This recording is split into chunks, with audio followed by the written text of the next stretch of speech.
you here to share my own work with what I'm hoping will be a sympathetic audience.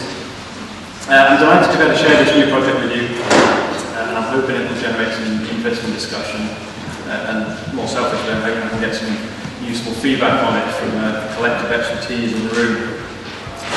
Today is the 15th of October, which by a wonderful coincidence for me would have been Nietzsche's birthday, specifically his 67th birthday. So I think it's quite auspicious for the conference as a whole, but it's nice because Nietzsche and birthdays are both going to feature in what I'm talking about in a moment. So here's what I'd like to do this evening. There are basically three sections to my talk. First, under the heading, The Root of Our Discontent, I want to just outline a particular problem I've got with the human-animal binary that's the subject, or part of the subject of the conference title. In the second part, entitled Werde der Beast, this is Becoming What You Are in Nietzsche's philosophy. I want to outline this just very briefly, and outline what Nietzsche means by this notion of becoming what we are, which I hope is a way of approaching this thing I have a problem with. And then in the third section, racily titled Lineages, Colours and Cunnilingus, I'm going to look at three alternative forms or ways of approaching the human-animal binary and complicating that a little bit. That's the racy material for the evening. I'll warn you now, there are illustrations in that section. And then just at the very end, it's already a section in its own right, but I've just got a paragraph just to wind up and pull things together. Okay, so here we all are. I'd like to open with Sartre's account of bad faith. Sartre suggests in Being of Nothingness that one of the ways in which human beings cope with the burden of freedom is by means of the practice or project of bad faith. Faced with the unbearable prospect of absolute existential freedom, human beings adopt an identity that they intend to fully define and delineate them. They seek to escape this uncomfortable situation by denying their freedom and seeking to act and behave only as this particular role or identity dictates. As some of you may know, Sartre's famous example of this is the cafe waiter. The waiter throws himself into his profession, into his role, and he's overly attentive to his customers. His behaviour is sort of almost mechanically perfect. He becomes the archetypal waiter. And in fact, he identifies so fully with the role of waiter that he effectively becomes almost like an automaton, something with no freedom at all. So he denies to himself all the other possible ways of acting and behaving, of identifying and being. Nonetheless, Sartre suggests the waiter knows deep down that this identification is effectively a willful over-identification. The role of the waiter does not fully define and delineate him, and he doesn't have to act in this way. He is, of course, far more than just a waiter. And it's the duplicitous, self-deceptive nature of the identification here which makes this bad faith. The individual knows but refuses to acknowledge to himself that he's more than just a waiter. So the notion, or the element of Sartre's notion of bad faith I'd like to take up is this idea of living without acknowledging to yourself that the identity to which you're holding fast is just one of a potentially infinite number. And appropriating Sartre's understanding, the root of my discontent today is a particular form of this bad faith. Specifically, it's this persistent self-identification in a whole range of writers, academic, activist, and otherwise, and by means of a particular rhetorical strategy, which I'm going to mention in a moment, as preeminently or exclusively human.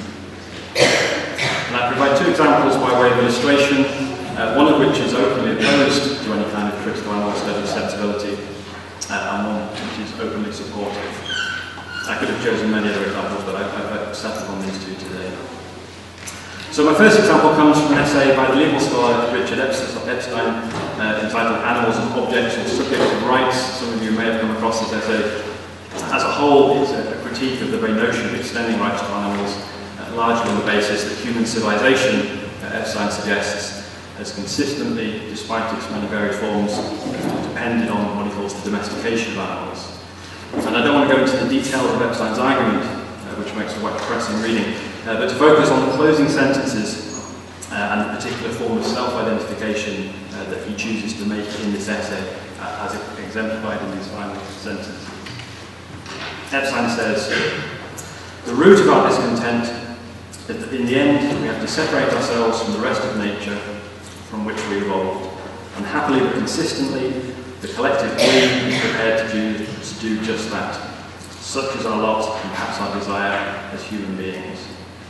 So you'll notice there's absolutely no question that it is as a human being that Epstein identifies himself here. And despite the explicit identification towards the end of that passage, you'll notice there's numerous plural personal pronouns in this, lots of we's, lots of ours, lots of ourselves. And this is that rhetorical strategy I mentioned in which I'm interested. Epstein self-identifies as human, and he consistently marks this self-identification by means of the personal pronoun we. Okay, so that's my first example, Epstein. For my second example, I want to look at a passage from Mark Rowland's book, Animals Like Us, which is an explicit defence of the notion of animal rights. And the passage in which I'm interested, I could have chosen many others from the book, comes from the first chapter. Rowland is examining the question of whether animals can suffer or feel pain, and he says, contrary to the Cartesian philosophers that he's been discussing, now, however, we are in possession of so much evidence that emphasises just how similar we are to other animals. In particular, we know that we have all had a common evolutionary history, beginning with the chains of molecules floating around in the primeval soup. Now, Rowland's sympathies are unquestionably different from Epstein's, and the we here, but the we here, at least in the opening passage, is still assumed to be human, despite the fact that in direct contrast to Epstein, Rowland emphasises a human-animal continuum, plural personal pronoun, for instance, in just how similar we are to other animals, refers to a human we. Both writers take we humans as their starting point. The rhetoric is the same in this regard and serves to instate, I suggest, a binary, if you like, between humans and other animals, irrespective of their very different agendas with regard to animal rights. So these are two examples of self-identification as human, and I just pause momentarily here to make a request of you. It's this particular rhetoric that I'm interested in this new project, this employment of we and us as a presumed common humanity. And I'm collecting interesting examples of this from all different discourses and texts. So if you come across these, please do email them to me. It's my first plea for the evening for your common benefit of your common expertise. Now, this kind of self-identification as human is most often done unreflectively and on their explicit basis. It's not quite clear, I think, what is meant by this human we, other than that it is a human we. It's so obvious in these texts, so normal even, that it seems not to need spelling out. We might call it for this reason a kind of anthroponormative self-identification. But I'd like to try and spell it out, to make explicit what this common human we is the writers so often identify with. The term human here, in this particular context, is far more than just the biological species Homo sapiens. Ideologically and historically, the term human is far more loaded than just that natural category, even if it does invoke or draw on the scientific connotations, the authoritative scientific connotations of it as a natural category. And I think what writers very often have in mind here, or have in the back of their minds, if it's not explicit, is a kind of ahistorical, transcultural human we. And it's this kind of ahistorical, transcultural human we, I think, is perfectly encapsulated in a particular photographic exhibition, which I'd like to use to illustrate this particular conception of humanity. So The Family of Man, some of you may have come across it before, was a photographic exhibition curated by Edward Steichen, first shown in 1955 at the Museum of Modern Art in New York. And it comprised just over 500 photographs taken from numerous countries. As an exhibition, it toured all around the world. It's turned into a book which you can still buy by the same name. And Steichen says in his introduction to the exhibition and the book that the exhibition was conceived as a mirror of the universal elements and emotions in the everydayness of life, as a mirror of the essential oneness of mankind throughout the world. And the photographs depict a whole range of supposedly universal human activities and emotions from different countries. You see work, music making, literacy, grief, religion, justice, and many more.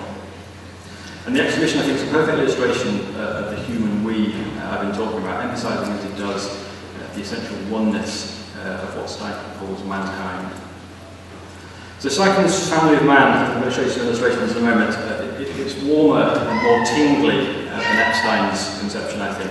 But it's the same basic conception, this idea at heart of a clearly identified ahistorical, transcultural human community. And I should say, these are gorgeous photographs. If you get a chance to have a look at more than the few that I'm going to show you now, I recommend it, that they are individually very beautiful photographs, most of them. But it's when they're put together, and when they're put together in a particular way that Steichen does so, that they start to become problematic. So to give you a taste, I've got the first few images from the book, which I'll take you through.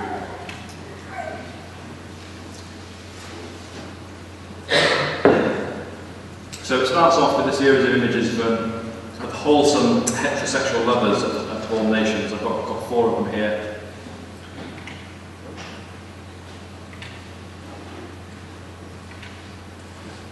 And then moves on, of course, inevitably to marriage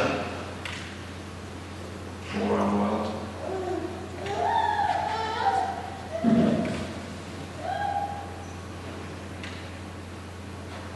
Followed, of course, inevitably by pregnancy. You catch sight of one of the few non-human animals in the collection. There he is. And then, of course, from pregnancy, inevitably to childbirth, and so on and so on. You get the idea. Okay. So, Roland Barthes provides a critique of the Family of Man exhibition, or the Great Family of Man exhibition, as it's called by the time it hit Paris. And he describes how an ahistorical myth of human community is stressed by the exhibition, in which we all supposedly share. Differences and exoticism are first emphasised, as you can see, and then a kind of magical unity emerges from this pluralism.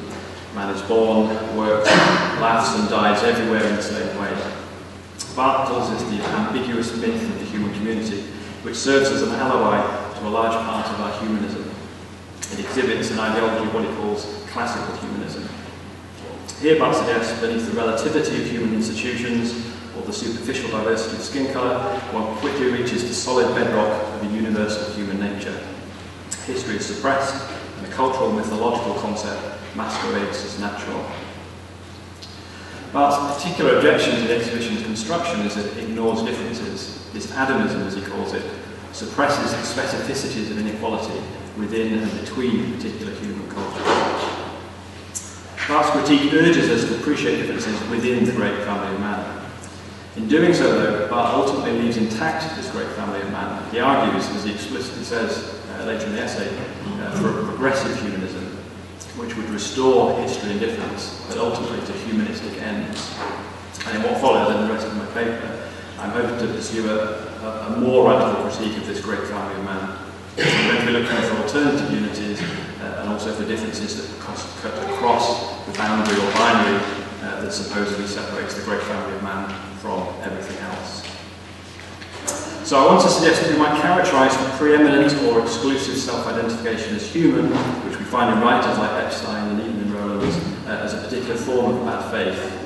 It's a self-deception, a semi-acknowledged, willful denial that an individual is more than this. For want of a better term, we might call it humanist bad faith. The waiter acts too much like a waiter, like an automaton or object, aware that he's more than a waiter, but at the same time deceiving himself in this. And in the same way, the humanist identifies preeminently or exclusively as human, denying that he or she is far more than this.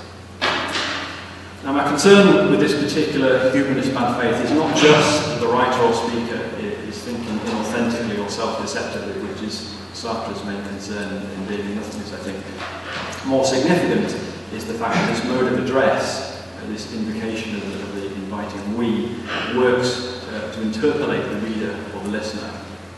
When Epstein or another writer, immersed in their individual project of humanist bad faith, addresses us with an inclusive, inviting we, the text hails us, it calls to us, the readers, to recognise this human we as our own.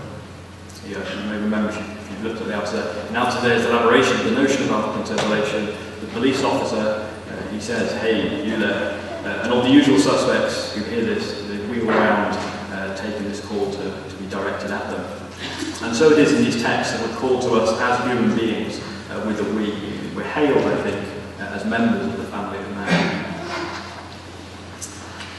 So there are, of course, many other forms of self-identification. Other we's we might which to claim allegiance to. And I'll be suggesting 3 examples in a little while.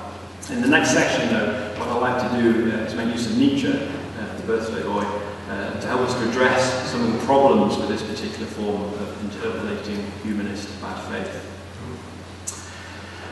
I want to make use of a particular idea or theme of this that runs throughout his works, and the idea is this imperative to become what you are, which he takes from the ancient Greek poet Pindar, and which I think can provide a very productive approach to the question of self-identification. Nietzsche takes up Pindar's phrase and returns to it throughout his work, but the most fully worked through account of the phrase occurs in Nietzsche's last work, Ecce Homo, in which it's in fact used as a subheading to the work as a whole. Wie man wird, was man ist, how one becomes what one is. Indeed, in many ways, I suggest it's the key to understanding what Nietzsche's up to in this rather unconventional autobiography. So Ecce Homo was written in 1888, and Nietzsche completed the foreword ready for the book's publication on his 44th birthday. He was, however, on the point of teetering on the edge of insanity at this point. In Ecce Homo, he sets out to provide an account of how he became what he is, a sort of retrospective of his life up to this point. And there are 2 key components, I think, to this process for Nietzsche. In the early part of the work, he provides an account of his own character and disposition, concentrating particularly on his character traits and instincts and on his practical choices in life. And these are the notorious sections, if you've come across this work before, with titles like Why I Am So Wise, Why I'm So Clever, Why I Write Such Good Books. And there's certainly a good deal of grandiosity and posturing in Ecce Homo. You can't deny that. But in fact, many of these sections, many of these passages, large parts of them deal with very practical matters, such as making sure that you live in the right kind of place or climate that's right for you, making sure that you eat the right food, make sure you engage in the right recreational reading and so on. They're all about attending to your personal physiology and acting accordingly. And then in the course of the book, Nietzsche explains that he's become what he is principally by means of writing his books. Most of Ecce Homo is comprised of short accounts of each of his works, and how the themes and concerns with which they deal relate to particular periods in his life. So Ecce Homo traces the development not just of Nietzsche's life or of his philosophy, but of the interconnection between the 2. And he explicitly explains what he means by the phrase "become what you are" in the 9th section of the section titled "Why I Am So Clever." Now, so often with Nietzsche, this is a very rich and often cryptic section. It makes a lot of points in a very short space of time, but it divides without too much violence to its subtleties into 3 successive points that he makes, on which I've characterised under 3 imperatives. So I'm going to move through each of those now. So the first imperative, to start with, Nietzsche says, do not seek to understand yourself too quickly. This will cause you, he says, to misunderstand, to belittle, and to narrow yourself, to make yourself mediocre. And there are various aspects to this point. Becoming what you are presupposes, in the first instance, that you have no idea what you are. You might make what seem like mistakes and take wrong turnings, he says, but you cannot know in advance that these will not, in the future, turn out to be valuable or even clever moves. Becoming what you are is not the same as the injunction to know thyself. Attempting to do so, Nietzsche says, leads only to decline, to self-forgetfulness, to self-misunderstanding and narrowing. Trying to know yourself too soon limits you. And then Nietzsche says you should be very wary of Greek words, attitudes and imperatives. These 2 pose the threat that you will understand yourself, which is to say misunderstand yourself too quickly. So the key point then about not knowing yourself too soon is permitting yourself to become what you are, which is as yet unknown. So Nietzsche's second imperative, or what I'm characterising as his second imperative, he says, don't suppress any of your different qualities and capacities. If you're going to allow yourself to become what you are, all your disparate qualities and faculties should not be allowed to disturb one another.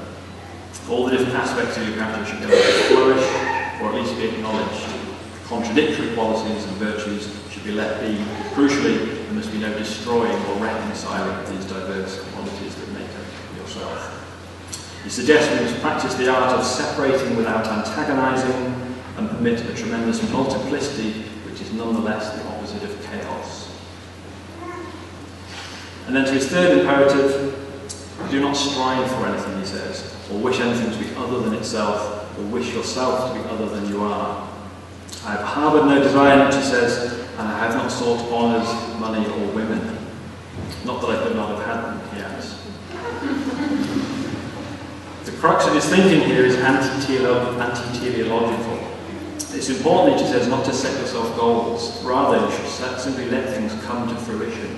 If you've got the courage and the singleness of purpose to allow your capacities and qualities and faculties to flourish, you will not need to set yourself external goals. Nietzsche himself, he observes, modestly, just happened to find himself one day first a professional philologist, and then at an unfeasibly early age professor. Everything came easily, he says, without any struggling or striving. So says Nietzsche, there's no ripple of longing as I look out at the calm sea of my immense future. Okay, so I characterise this passage from Ecce Homo in terms of these three imperatives. And to be even more schematic, I want to just recharacterise it slightly in terms of the three key terms in the phrase becoming what you are. So I'll move through these briefly. So first of all, he urges us, or urges you, the reader of Ecce Homo, to become what you are. And I've recounted Nietzsche's discussion according to these three negative imperatives, three prohibitions, thou shalt not. And these perhaps emphasise the passive or prescriptive aspects of his thinking here, which are undoubtedly there. This is by no means all that Nietzsche is concerned with. He's also all about actively embracing and enhancing and cultivating that which you are. In Gay Science, an earlier text, where he returns to this theme, he specifically says, we want to become who we are, human beings who are new, unique, incomparable, who give themselves laws, who create themselves. And it was in a very active process of writing his books, of course, that Nietzsche became what he was. Nietzsche is all about cultivating and creating a self, but this self-creation is not about creation ex nihilo, it's about forging a self from what you have. You must be proactive about this, but you must also acknowledge what you're working with. So you should actively, creatively become what you are. Secondly, Nietzsche urges that you become what you are. The subtitle of Ecce Homo is Wie man wird, was man ist, how one becomes what one is. It's not der man is, who one is, although it does appear in that formulation elsewhere in his work. And there are at least two things that Nietzsche has in mind, I think, here, when he says that one must become what rather than who one is. As I mentioned, he's very keen on the early sections of Ecce Homo, on accepting your own physiology and corporeality. We should be aware of the specific capacities and requirements of our physical bodies and work with these. So early in Why I Am So Clever, for instance, he discusses how alcohol disagrees with him, although of course he refused to drink like a sailor, how he opposes eating vegetarian food, how a large meal is actually easier to digest than a small one, how he avoids snacks and coffee, preferring a strong tea, and so on. And he talks too of how climate speeds up or slows down metabolism, how it's important to seek out places with dry air, Paris or Provence or Athens, for instance. Inappropriate diet or climate, Nietzsche suggests, will affect you profoundly, including your very thoughts and ideas. Secondly, his understanding here resonates with what he takes from Pindar. Pindar's understanding of becoming what you are is a non-internalist conception. He means to put into effect or to realise yourself through your actions. There's no inner essence that Pindar is suggesting needs to be fulfilled. It's all about action and doing rather than navel-gazing. And similarly, Nietzsche has no interest here in an internal or personal essence, a deep who that we must learn to find. We must forge ourselves from out of the materials that we have.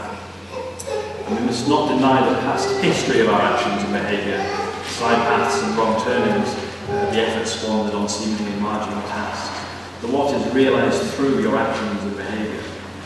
So we might say that we should act what rather than learn who we are.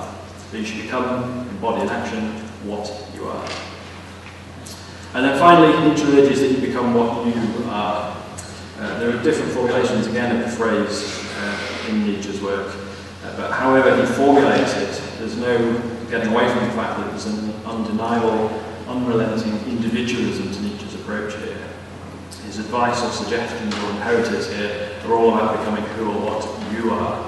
You must know yourself, you must not know yourself too soon, you must not reconcile your personal capacities, you must not strive to be different from what you are.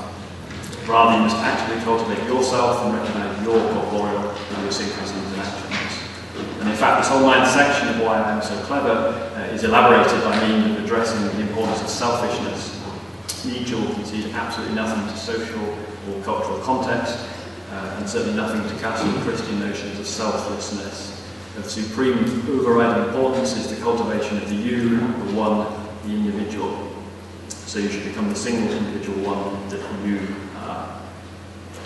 Now, Nietzsche's approach to the question of becoming what you are is certainly not to everyone's taste. I quite like it. I think there's much to admire here as a personal philosophy, as a means of approaching or coping with life. But I want to suggest that we can put his notion of becoming what you are to work to further a more expansive project than the individualism to which it immediately lends itself. And I think we can use it to help us with the problem of reconfiguring human-animal binary, with the problem of humans' bad faith, with the problem of interpretative, anthroponormative self-identification. In an interview from the 1970s, when asked about his own use of Nietzsche's work, Brookes said, "For myself, I prefer to utilise the writers I like. The only valid tribute to thought such as Nietzsche's is precisely to use it, to deform it, to make it groan and protest." Incidentally, today's actually Foucault's birthday. He would have been 85 today. So in the next section, I'll be putting Nietzsche's work, Nietzsche's thought to work, and perhaps you'll have to judge making it groan and protest. I want to take up two of the components of his approach to becoming what we are, the becoming and the what, and to subvert somewhat the singular you, the third part. I'm hoping that we can turn this you into a we, or better, into lots of we's. So I'd like in the next section to outline, far too briefly, tentatively, three alternative, other than human collectivities to which we belong, as I mentioned earlier. So this is my third part. So I want to think about other forms of self-identification as alternatives to the humanist bad faith that I outlined. And to provide these alternatives, these three alternatives, under the headings lineages, colours, and cunnilingus, which in fact cross over the species boundaries, the human-animal binary, altogether.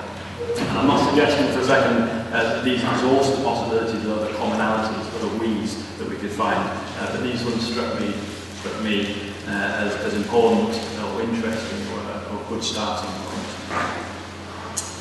So the first alternative to the great words and imperatives of the great family of man, I want to consider alternative familial collectivities. Most of us, of course, consider ourselves as belonging to familial collectivities that are considerably less extensive than the huge family of man. I can think of myself as using a we with my immediate family, a nuclear or single parent family, an extended family, however we conceive that, and so on. But I'd like to think initially, for my first example of non-human collectivities, about broader or wider or larger familial collectivities that go beyond the human we.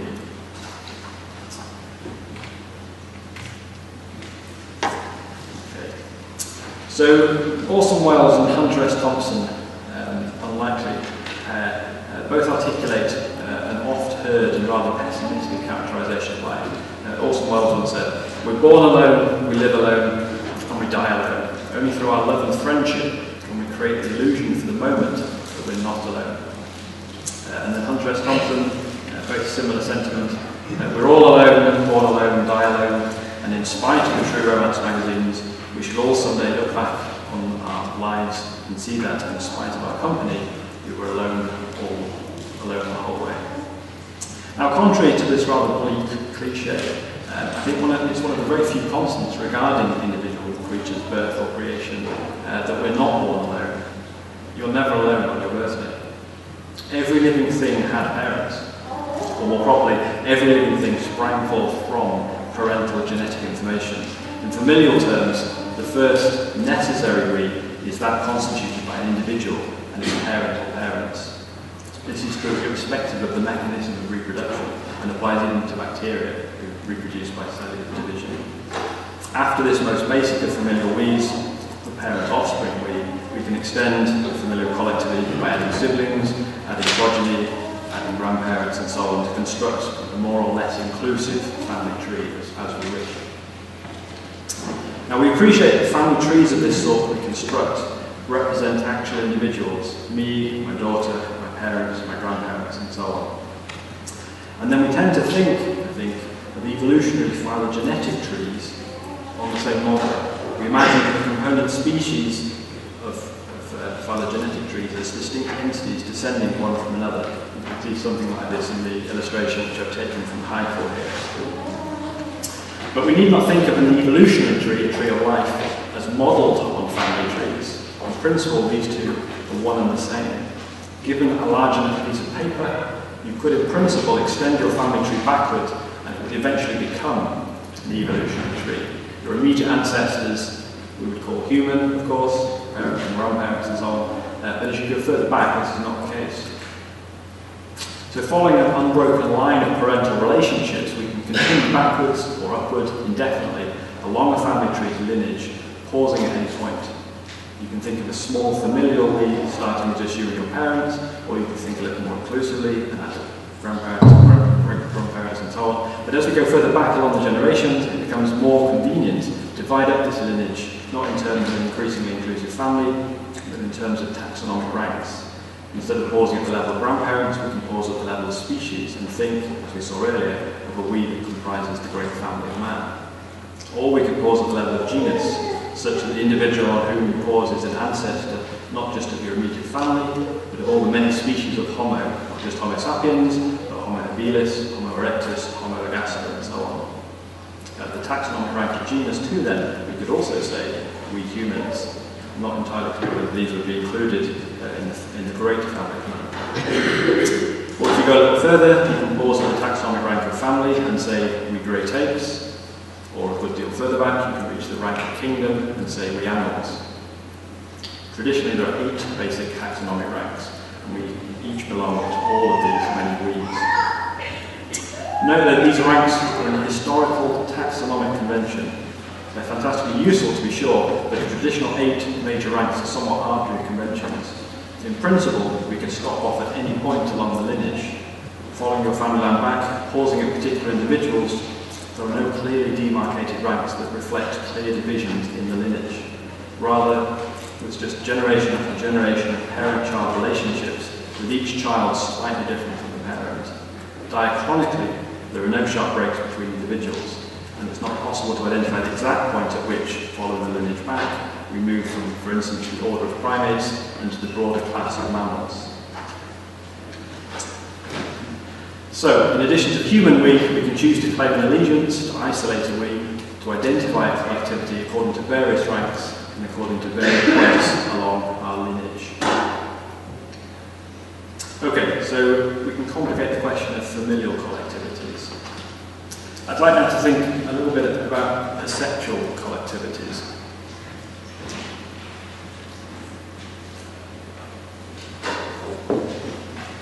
Humans are traditionally thought to possess the familiar 5 senses: sight, hearing, taste, smell, and touch. There are other faculties that are usually classified as senses in the scientific literature, however: thermoception, the sense of heat; nociception, sensitive to pain, and others. And there are other senses that humans do not ordinarily possess: echolocation, possessed by bats and dolphins, for instance, or electroception, the ability to detect electric fields, possessed by many fish and sharks. So I think we could certainly conceive collectivities which would cross species and cross the human-animal binary based on particular perceptual capacities. We who see, we who hear, we who are sensitive to pain, and so on. We could reconfigure the human-animal binary along perceptual axes. But we should complicate this further, of course, by starting not from the species, but with Nietzsche, from the individual. We should remember, that is, that not every member of a given species, including humans, will possess all the senses possessed by other members. Not all humans can see or hear or experience pain. And further, there are some rare human individuals who possess additional senses. Some humans have developed a form of echolocation, for instance. So any collectivity that we conceive based on perceptual faculties will certainly cross species, and it will do so unevenly, depending on the individuals in question. Even so, characterising collectivities in terms of having a sense or not is still a rather crude characterisation. Of course, there are significant differences in terms of power or range or extent of an individual's or a species' different perceptions. So I'd like to complicate things a little bit further. I'd like to focus, just as an example, on sight, in particular on colour vision, a fascinating and still relatively under-researched area of colour vision. Human retinas have three kinds of cone cell, the photoreceptors sensitive to colour. Humans, along with other primates and some other mammals, are thus trichromats, combining the sensitivity to different wavelengths of these different kinds of cone permits trichromats to perceive a massive range of colours. Dichromats, such as dogs and many other mammals, who have two kinds of cone cell, see far fewer colours, and monochromats cannot detect colour at all. On the other hand, many birds and insects can detect additional wavelengths of light. Birds have four kinds of cone, they're tetrachromats, and can perceive ultraviolet wavelengths that are undetectable to humans. So these two images of the same flowers, one's a standard photo on the left. On the right, a camera that's sensitive just to ultraviolet light is taking an image of the same flowers and reveals patterns that humans ordinarily can't detect. So we could conceive a perceptual collectivity based on colour vision, which would distinguish us trichromats, humans and howler monkeys, both from dichromats, dogs and donkeys, and tetrachromats, turkeys and terns. But again, I'd like to complicate this a little bit further. We can construe collectivities based on whether a species or an individual is a dichromat or trichromat, but we could also think in terms of collectivities based on whether a species or individual can distinguish between particular colours. As dichromats, dogs cannot distinguish shades of red. It thus be excluded from the trichromatic collectivity that brings together those who can distinguish the colours of a red London bus from a green English lawn. But like those trichromats, they can distinguish, for instance, between blue and green. They can see the difference between a clear blue summer sky and the green of that English lawn beneath. Or more broadly still, if we want to conceive the broadest possible collectivity based on colour vision, we can include all creatures with some degree of colour perception. The collectivity here would be we perceive colour. The only creatures that would be omitted from this collectivity would be monochromats. Now I'd like to complicate this question, just the perceptual collectivity is just one stage further. It was long thought that human babies, an example at the back who's just escaping, had no colour vision at all. When it was thought that when human babies were born, they could only see in black and white, it was thought saw no colour anyway. This turns out to be untrue. Although it's not very well developed, human babies do have some degree of colour vision when they're first born. But as the months go on, their colour vision significantly improves. So their colour vision changes over time. And similarly, we should also remember that not all human individuals have the same capacity to distinguish colours. Approximately 8% of men and 0.5% of women have some form of so-called colour blindness, or are unable to distinguish some combination of colours. On the other hand, there's the possibility, which is as yet unverified, but suspected, that certain human individuals are actually tetrachromats with four kinds of colours and the capacity to detect an even greater range of colours. So to conclude, we can conceive of different scales of perceptual collectivity based on how much colour we're interested in. We can say we trichromats as opposed to the dichromats or tetrachromats, and this collectivity already crosses species boundaries, including the human-animal binary. We can also say we can distinguish different pairs of colours, for instance blue and green, which would include some dichromats within our collectivity. Or we could say more expansively, we have some capacity for colour discrimination. And when we consider all these perceptual collectivities, let's remember that some human individuals will be included and some excluded, and also that any given individual will be part of such a perceptual collectivity at one time, perhaps not as another, as the changing colour perception of human infants demonstrates. Okay, so I've suggested that we can look at the question of familial collectivities and the question of perceptual collectivities. For my third and final example, I want to think about behavioural collectivities. There are, of course, many forms of behaviour in which humans and members of other species engage. I'd like to focus on sex, and in particular on focus on oral sex. Members of many different species engage in oral sex. You might well have seen documentaries about the sex-obsessed bonobos, But you'll also find deer, whales, walruses, sheep, lions, cheetahs, bears, hyenas, kangaroos, and many others engaging in oral sex. For the sake of brevity, I want to focus mostly on cunnilingus oral sex, in which, as it's ordinarily conceived, one partner uses their mouth, lips, or tongue to stimulate their partner's clitoris, vulva, or vagina. And I want to look briefly at two particular species who engage in this form of oral sex. The two examples, I should say, with illustrations, come from Bruce Bagenall's fascinating book, Biological Exuberance, which looks at 300 or so species who exhibit what he calls homosexual, bisexual, or non-reproductive or alternative heterosexual behaviours. So, first of all, I want to just quickly look at these long-eared hedgehogs who engage in varied affectionate and sexual practices, including rubbing, cuddling, and sliding, which you can see at the top here. Both heterosexual and lesbian pairs engage in cunnilingus. You can see two females doing it at the bottom here, involving extensive licking, sniffing, and nibbling of each other's genitals.